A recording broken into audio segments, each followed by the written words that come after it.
অভিযোগটা কি?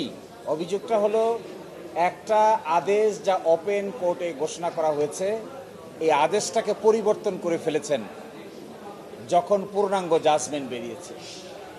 এই যে পরিবর্তন করে ফেলা, এই পরিবর্তন করে ফেলার মাধ্যমে যে ফ্রড করা হয়েছে, জুডিশিয়াল ফ্রড, এই ফ্রড আমরা কোনোভাবেই আর বিচার বিভাগ থেকে দেখতে চাই না।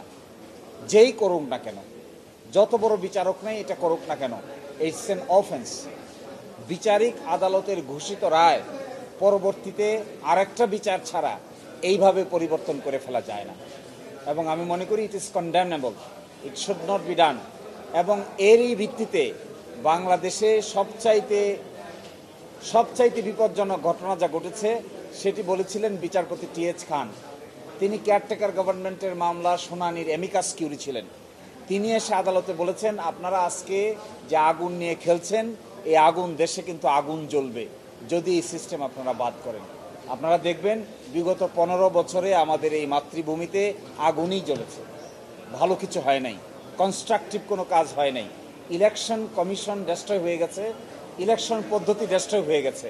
ফলে আমি মনে করি বিচারপতি খায়রুল হক সাহেবের এই ফ্রড যদি তারা না করতেন, তাহলে পরবর্তীতে এই ধরনের কনসিকুয়েন্স এই জাতিকে বহন করতে হতো না। এই জন্য বিচার হবে আইন অনুযায়ী, বিচার আইনের বাইরে করা যাবে না। যে আইনে তিনি দোষী সাব্যস্ত হবেন সেই আইন অনুযায়ী তার বিচার করতে হবে। বিচারের ক্ষেত্রে আবার অবিচার যেন করা না হয়, সেটাও আমরা সতর্কতার সহিত বলতে চাই। কোনো ব্যক্তিকেই যেন তার অধিকার থেকে বঞ্চিত করা না হয়। আবার যতটুকু অপরাধ করেছেন এতটুকু শাস্তি যেন তিনি পান, এটাই আমাদের পক্ষ থেকে কথা থাকবে।